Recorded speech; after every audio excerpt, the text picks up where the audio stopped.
Skipntosh here of Thinking Critical with my man Wes. Say what up to the people, Wes. How y'all doing today? Ready to talk some X-Men? Yes, indeed, or Wes, indeed. Low hanging fruit, bro. I couldn't help it. You have to forgive me.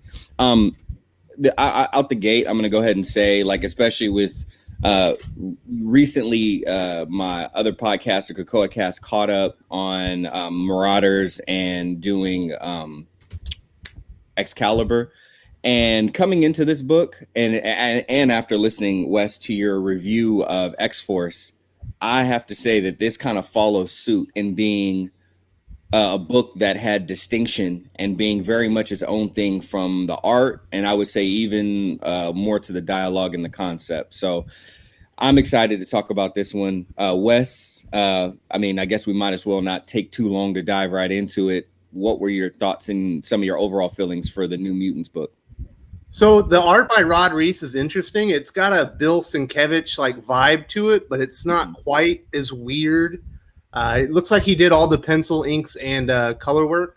So I think he did a good job emulating it. He didn't go quite as far as classic Bill Sienkiewicz on New Mutants.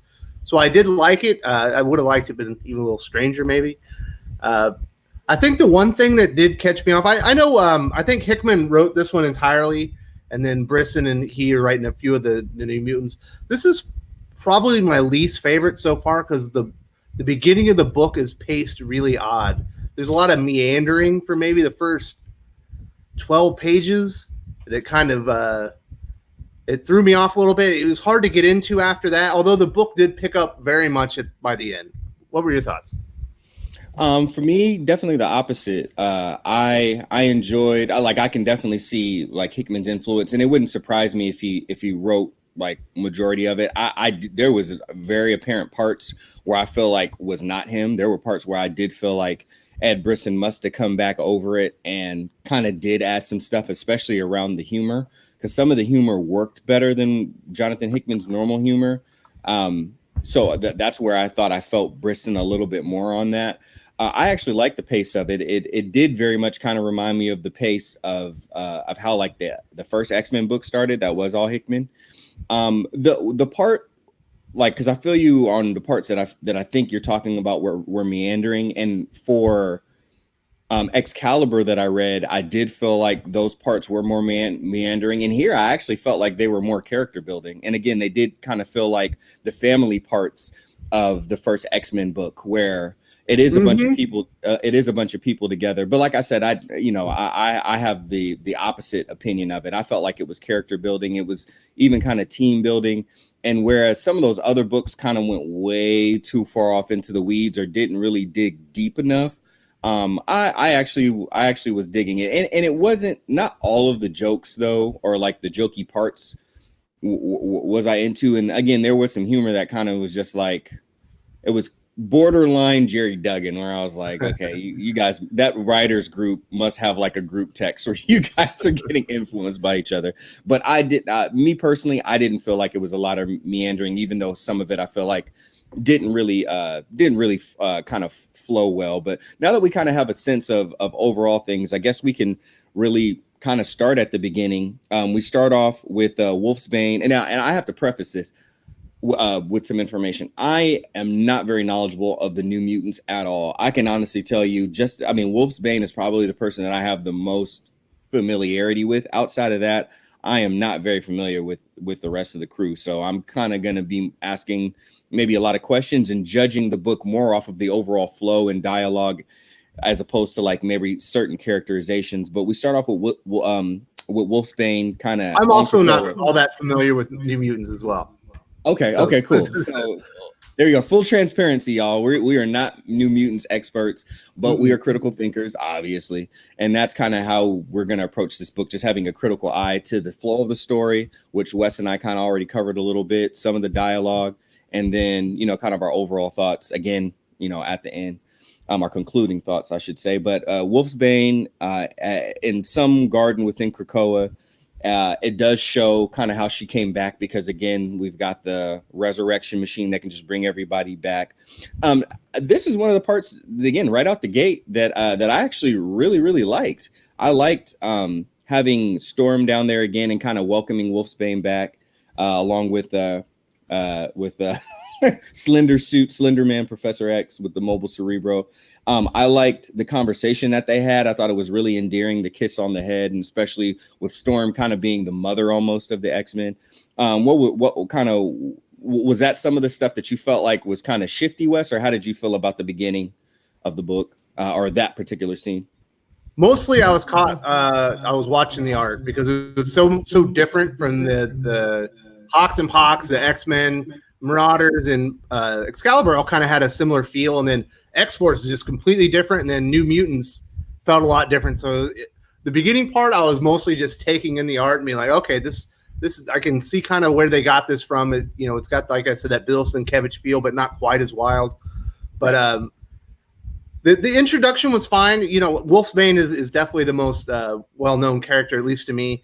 Although I do know a couple other ones, and you know, I thought it was fine. It was really when they started. Who was it? The Magic and I think Sunspot and Mirage, where things started going a little weird with the dialogue for me.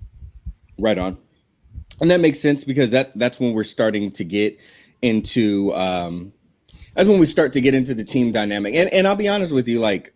If there's probably just as being a writer myself and then looking at these books, if there is a place where it's probably the hardest to tackle, it's group dialogue, because you have all these different personalities that you have to respect. You have to know the characters, the timing of when people chime in and what they say.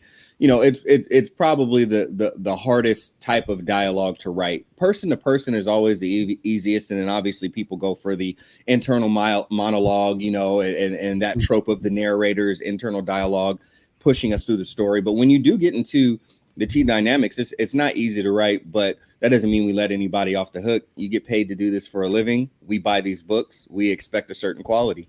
That's just how things are.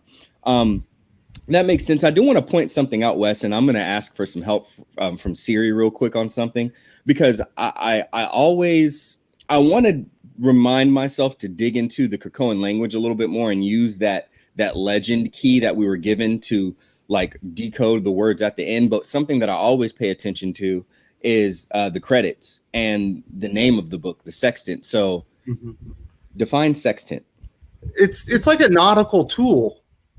Like you use it to navigate. So I was kind of confused how they used it in this book. Well, you know what? Who needs Siri when you got Wes?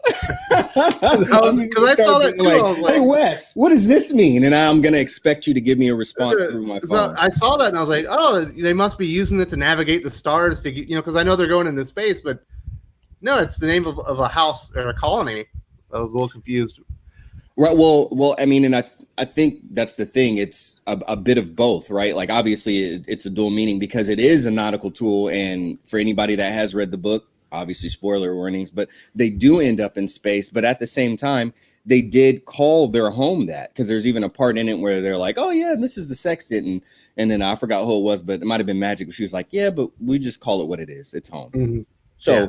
You know, and I like, personally, I like things like that. I usually enjoy when things have more than one meaning, because like, for me, it's like compound interest. It's like, here's what you paid for, and I'm giving you this as a bonus. And especially when it actually is a continued theme, to me, that's more thoughtful writing than, you know, what people like Brian Michael Bendis and Tom King give us.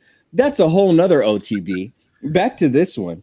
So then we get into the part. Now, again, this was a part that I really enjoyed, but I am a person who likes cosmic things and spiritual things and different concepts and what they mean. So the part where we had Mondo and Cypher in the garden, and as we know from Hawks and Pox, Cypher, especially from House of X, Cypher is like the only person that can have like truly direct communication with Krakoa via his technopathy, his mutant ability. But I thought it was interesting that he had Mondo here, and he was trying to use Mondo. I'm a guitar player, so naturally I thought of it as like an amplifier. Like, hey, Mondo, I'm going to play the guitar, or at least Krakoa is, but we're going to plug Krakoa into you, and then we want you to like talk, you know, let Krakoa talk through you. And it was not working at first. What were some of your thoughts about this part? All right, so I really like this. There's so many things. It's happening throughout the books. Initially saw Cypher and Krakoa essentially merge and become one. We've seen in X-Force that Black Tom Cassidy is assimilating with Krakoa and is now the defense system. And it makes sense that Mondo would do this. He has powers with of connecting with like plants and stuff. So that they would try to use him as a conduit to talk directly with Krakoa makes sense. But I'm really interested on how Krakoa is affecting people, because we see with mutants that have those kind of powers, they're physically manifesting and they're kind of connecting and bonding with Krakoa fully. But in other mutants like Apocalypse, they're changing their names now. Kitty Pryde doesn't want to be called Kitty anymore. I believe it was Betsy Braddock doesn't want to be called Psylocke anymore. She wants to give up, that persona before she came to Krakoa. Like they're being released and they're being kind of reborn somewhat, like we're seeing with the resurrections and things. So you're seeing Krakoa affect these mutants, on physical levels, spiritual levels, and I'm really enjoying that part, that it's sweeping across all the books. That Krakoa is bigger than just a sentient island. It's a feeling of freedom. It's a feeling of safety, which we saw in X-Force, might be a false feeling, but that's the part that's really interesting me. That's sweeping across all the books, and I love that part. Absolutely, and with Rod Reis's art, which I agree is very Sienkiewicz-esque, but with these cosmic concepts in space, I'm a person who are like, I'm kind of split. I'm totally down for like the traditional, just solid lines, awesome coloring, and like RB Silva and Pepe Larraz and all that. I'm totally down for that, but I am down for people like Travel Foreman and who was it that was doing the Silver Surfer Black Book? I'm down for like Trad Moore, and and not that he's so out there, but Kenneth Rockeford. I like the people that have a distinct style and try something that's outside of the box. Like, how does art get pushed forward if we just kind of stay inside of the same box? So this type of stuff, like and although I am a fan of gosh, how am I forgetting his name? He and Bendis are doing Event Leviathan, the artist. How am I forgetting his name right now? If you hadn't asked me, I would know it immediately. Don't worry. But anybody who's watching, I'm sure the chat will cover us, because the chat is truly like the third member of OTB. But I'm into that sort of art, but like don't ditch on it and not do backgrounds. And Rod Reis totally put the backgrounds in and everything. So he's not cheaping on the art. He's not, he's making good artistic decisions on when to include backgrounds and then when to exclude them to put the focus on the characters. So Alex Maleev. Alex Maleev. Yeah. I like Maleev in doses, but Maleev likes to, especially on Event Leviathan, just was like, oh, let me just have my colors put in a bunch of gradients in the background. Like, dog. He's not a superhero artist, but I will tell you this: Simon Kodransky, who's the artist for Fallen Angels, his stuff is not going to feel or look like any of the other books as well. He's got a very distinct style. He was just recently doing Action Comics, and it looks different. It feels different. Absolutely. And with as different of a feel and them going into space, and then I'm sure more cosmic stuff, will come into play. I think this is an appropriate direction to go with the art, be people favorite or not favorite. I thought it was really interesting how like Krakoa had basically took Mondo and put him to the side, because Cypher was like the Guano thing from Total Recall. No, that's what I thought too. It was hilarious because he's just in there by himself, like, Cohagen. But I thought it was just funny how like Mondo's in there, like, is anybody out there? Hello. And then Krakoa like straight up tells Cypher, like, this feels weird. I don't like it. I'm going back now. This is over. And Cypher's just like, okay. And yes, to Ash's point and also to Breen's point and Michael D. Bradley, millennials in space, yeah, sure. I'm one of those people like we can totally categorize it like that, but I don't look down on generations before me, nor do I look down on generations behind me. I take it for what it is. So, but one thing I'm not a big fan of is in each one of these books, and it's funny that it's being written by people that aren't millennials. So that's the funny thing, which kind of feels Bendis-y to me, but whatever. The whole, like, how many times has someone said that they're going to punch someone in the face?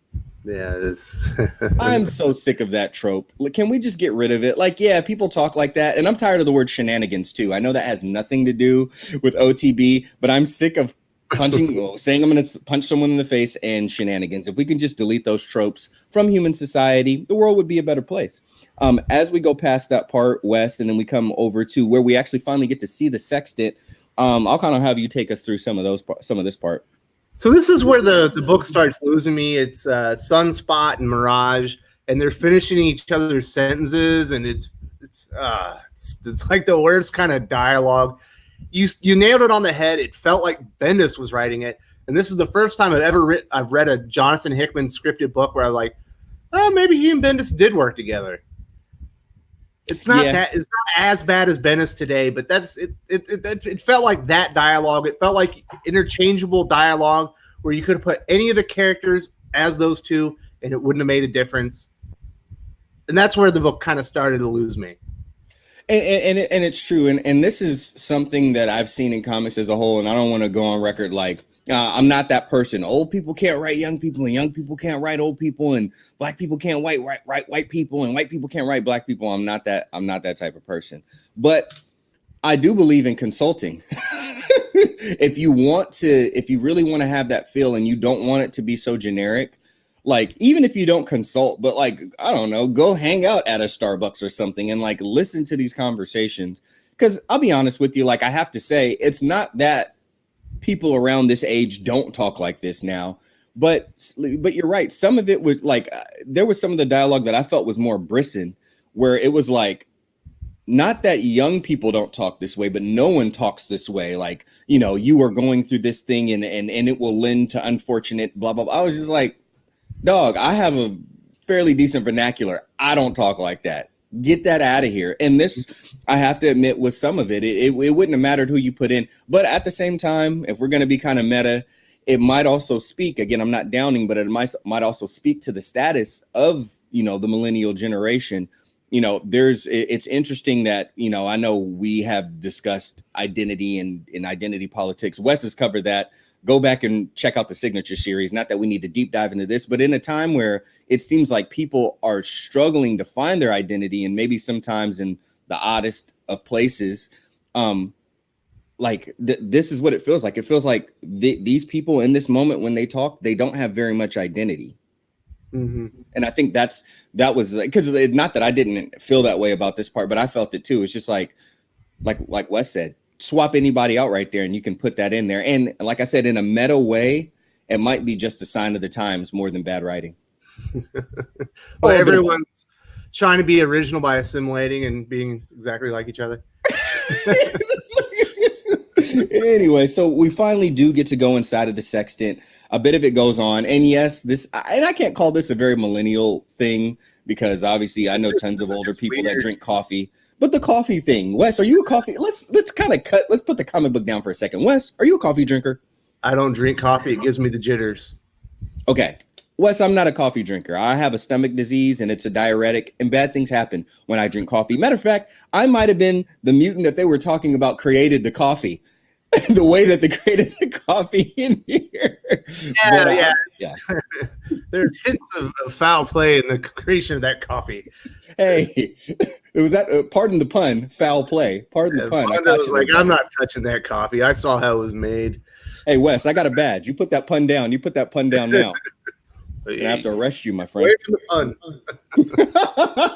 Anyway, so yeah, we of course we get the, again, more generic, kind of, if you want to call it millennial, you can, but it's coffee talk. Coffee is not exclusive to millennials, but boy, oh boy, do people love their IPAs and their coffee these days. And I'm a weirdo who drinks smoothies when it's cold.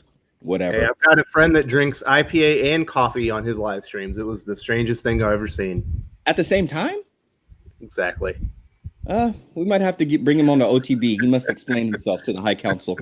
But what I did like about this part ultimately was some of the panel layout on the last page before they go into space, because I did like how we had the backgrounds and from panel to panel. But if you look at the page, how the backgrounds drop, we have white, and I'm one of those people that really enjoy that Howard Chaykin experimental panel layout type thing. So just from an art perspective and from an aesthetic perspective, I did enjoy that aesthetic right before we go off into the space part. Now, I'll be honest with you, I don't know how I didn't see this coming, but them going onto the ship with the Starjammers and then Corsair and everything, I was kind of blindsided by that. How did you feel about Corsair's involvement in the New Mutants book? He just kind of felt like he was thrown in there. He wasn't central in there, that they needed someone to get them to Shi'ar airspace, and they have a portal onto the ship, so it makes sense. But I like the Starjammers and Corsair. I'd rather see them doing pirating stuff than telling people that they're pirates. You know what Yeah. I mean, they it's funny, they are very much who they are, but but when they have I did dig that part, when they have a mission, they, not that they try to hide who they are, but obviously they use very specific language to discuss what it is that they're getting ready to go do. Now I will say one part that I did like, but one part that I did feel was really weird, that whole interaction with the dude, who I don't know who this dude is, but the big-eared green dude, and how the Krakoan plant was throwing off like his environment and making the plants that he had been growing for decades like start to die a little bit. Obviously, yes, it does play a role later on in the story, but I felt like it might have went on a little too long. I mean, that's key information about the Krakoan plants, that they have a natural predilection to terraform. True. It kind of explains why you can put one of those plants on the moon and you get a biome. It plays into what the plants are, and maybe some of the dangers of those plants. If you put them in the wrong place, they try to terraform a place that you don't want that to happen. So I thought it was interesting. It was played again for gags. Let me put this in your stomach. The humor in this, I don't think this book is meant for me. I don't think when they wrote this book, they're like, oh yeah, the guy that likes Nightwing and Batman and thinks that Wolverine's great is going to love New Mutants. I don't think that was the plan. I think this is for New Mutant fans. And I've heard, on my channel and in social media, people that like the New Mutants love this book. So I think in that respect, they hit it out of the park, because the intended audience is been drawn to it, and they definitely like it. I only like parts of it, but I don't, I'm not really a New Mutants guy. For sure. And it's funny, like for me, I wasn't very sure. I honestly, like, even though I knew Hickman was involved, I thought that I wouldn't enjoy this book as much. But I am a sucker for cosmic concepts, and it to me, it wasn't so egregious that I'm like, I'm not going to read the next one. And like I said, this is easily already I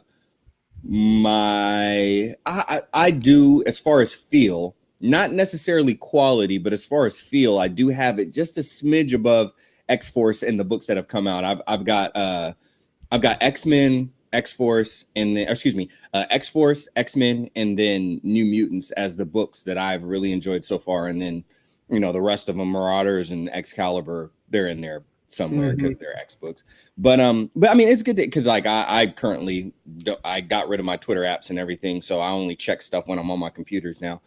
And it's good to know that people are, people that are into it are really digging it. I want to see where it goes, and I want to see where the space concepts and everything go. And I'm really interested in Cypher, but I do like, you did redeem this part for me a little bit, Wes, because the part about the flowers affecting everything else, and now I'm starting to think like, yeah, you're right, they're biomes. So like, I mean, that's a gateway flower, but they could create biomes. And still the whole Krakoan tumor thing, even though unbeknownst to Krakoa still might be able to form in other places. I'm starting to think like, so how far can Krakoa actually expand? Can Krakoa start to almost take over stuff outside of the island? Hey, Is man, Krakoa trying to I'm right dominate there with you. distance? At what point does Mondo stop being Mondo and Krakoa is the puppet master? At what point does Black Tom Cassidy stop being Black Tom Cassidy and is just a mechanism of Krakoa? You know, and Krakoa's expanded out to the Starjammer ship. It's on the moon. You know, it's not just an island anymore. It's got its tentacles out into the greater galaxy, and I think that's going to be a big part of this story. And yes, I'm going to be reading New Mutants because Jonathan Hickman said that the story in here is key to the entire story, and that's why he's writing these issues. At least the first, I think he's writing 3 of them. Okay, that's right. Yeah, like he's starting the first 3, or at least going to be heavily involved in the first trade, and I think after that, Brisson is supposed to be kind of taking over a little bit more. So as we kind of get the jig, now a part that I did enjoy how like they had gotten bored basically on the ship. So they had those 2 people fighting each other, and I'm like having to Magic. think, who was it? Magic. Oh yeah, Magic fighting that whoever that was from the Starjammers. From the Starjammers. I like this part, and I did, even though, you know, it was a little bit of the kind of character building talk.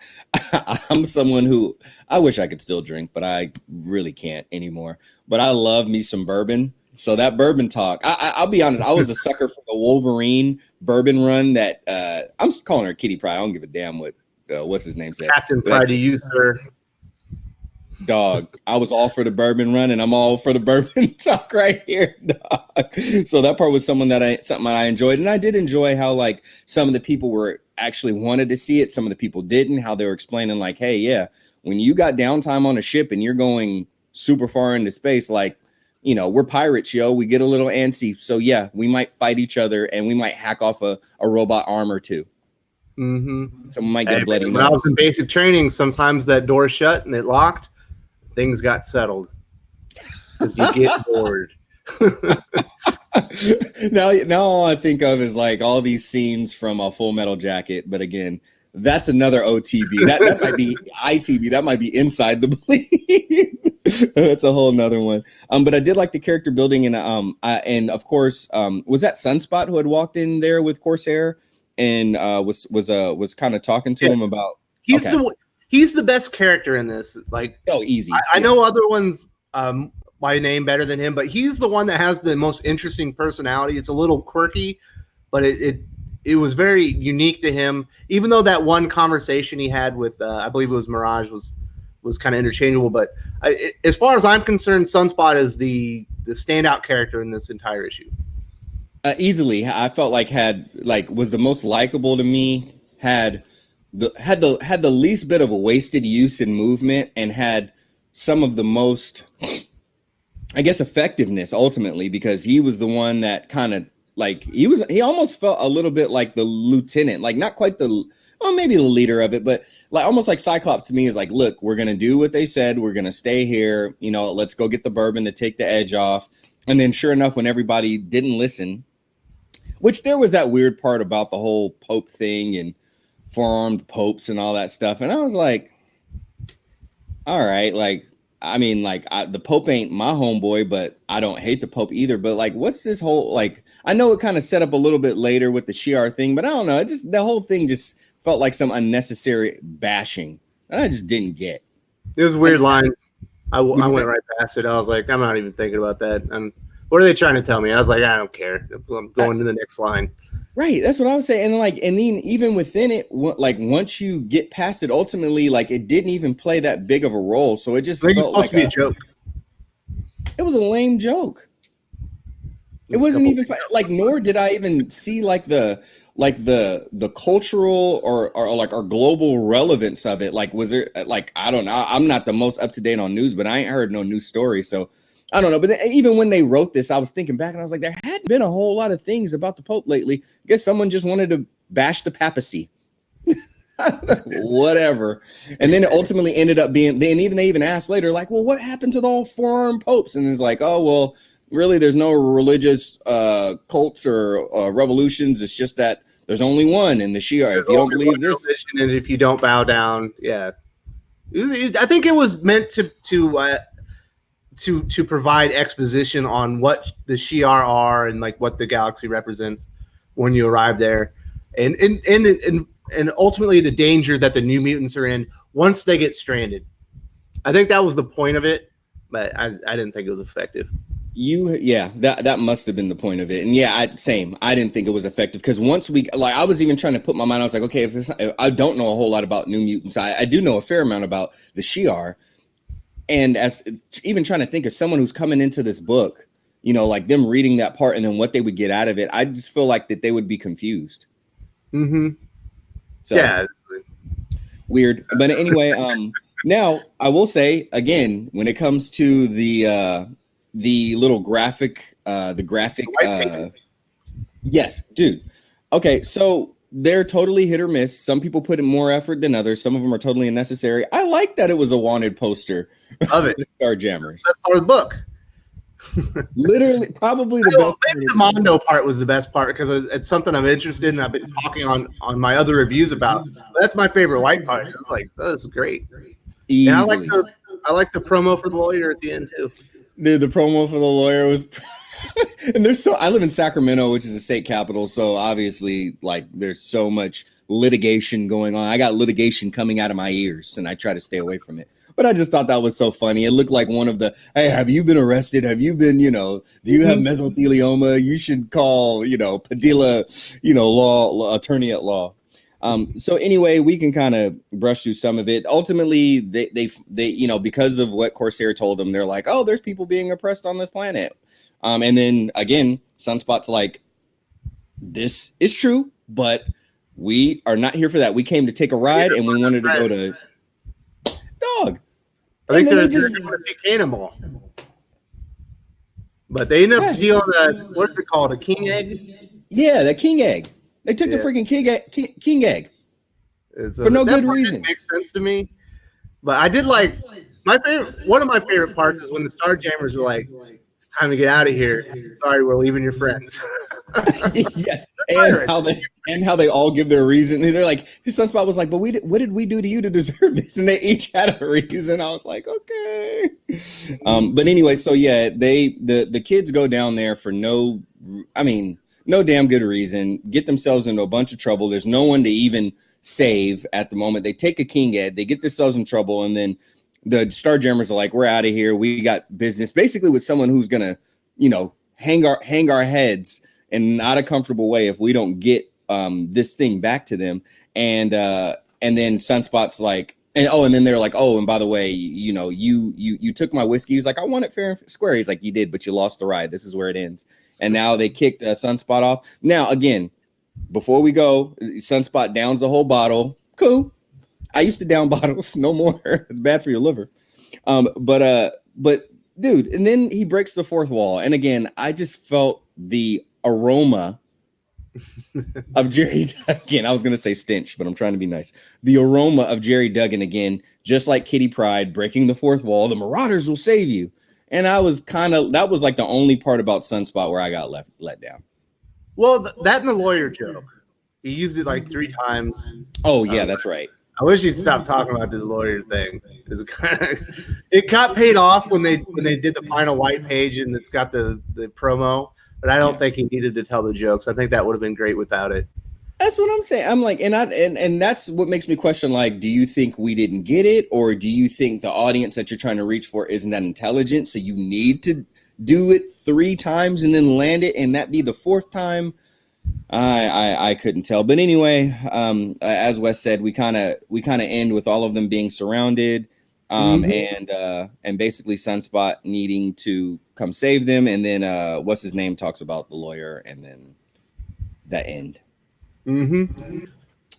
So like I said, overall this one is third fave for me overall, because I forgot about X-Men, and then second fave. I have this a little bit higher than X-Force, just for the feel. But they intrigue me, and a lot of interesting things happen. I guess what my hope is for the next one is that we get away from the too much of the speechy speech, too much of the Granddaddy Bendis talk, and we get more just into the story and actions and the mission and things just get not that we don't want any levity, because it needs to break up the seriousness, but we just get a little more serious in this story. That's my hope for it. Wes, what is your hope for the next issue? Well, see, we're 5 issues into Dawn of X, and mine are X-Force is number 1, X-Men number 2, and then the other 3 are kind of all muddled in there. What I do like is they all have their own flavor. Your X-Men is your flagship series. It feels, it's the main your main heroes. It's Cyclops, it's Storm, and I like that. Then you got your Marauders, your swashbuckling fun kind of thing. It's more lighthearted. You got Excalibur, which is more mythological kind of stuff, magic, a different realm. And then, X-Force was way dirtier and more gritty. It was way darker than all the other books. You look at the art, and the way I look at X-Force is I think that's the way that Percy thinks Wolverine sees Krakoa, that it's dark, it's gritty, and it's dangerous. And whereas everyone else sees it, it's like a utopia, and it's all bright colors.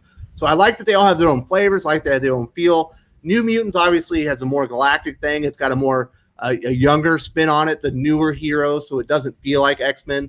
I'm glad that it has its own look. I will definitely be reading all of these. I'll continue reading all of them. I don't think there's been a bad comic yet. But was this my favorite comic? Not really. Was I disappointed? I don't really like any of the main characters in this book, so it was always going to be a tough sell for me.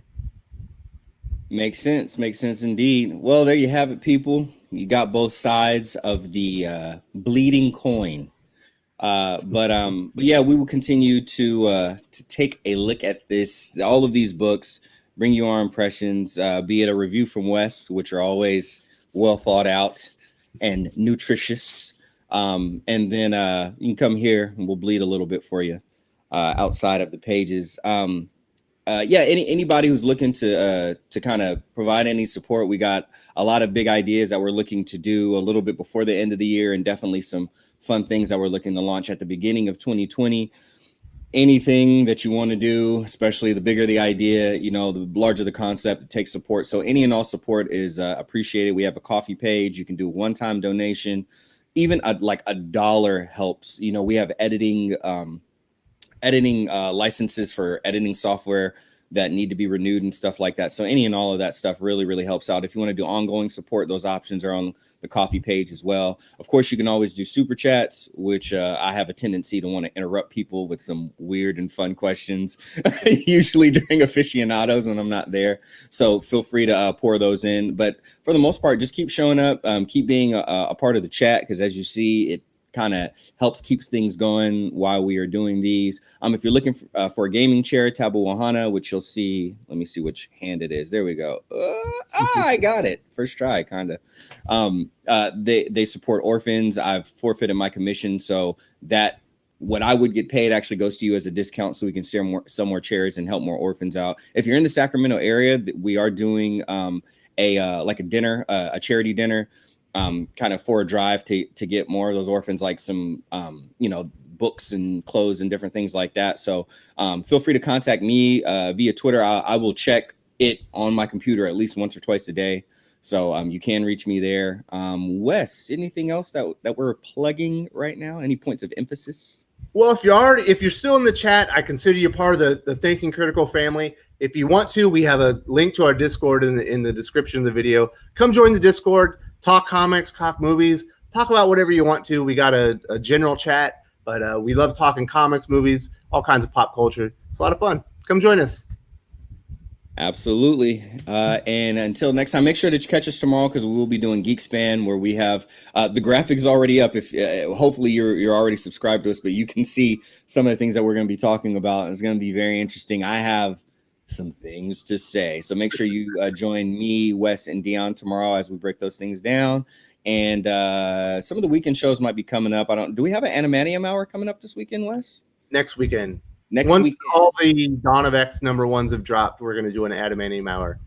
Okay, cool. That might be like an Animanium 2 hour. Okay. Animanium hours might be the new title of that show. But until then, we appreciate y'all. Peace out. I'm gonna do some Adam West. Oh, nice. Batman I like it. dancing. And then bye, y'all. Thank you for joining us.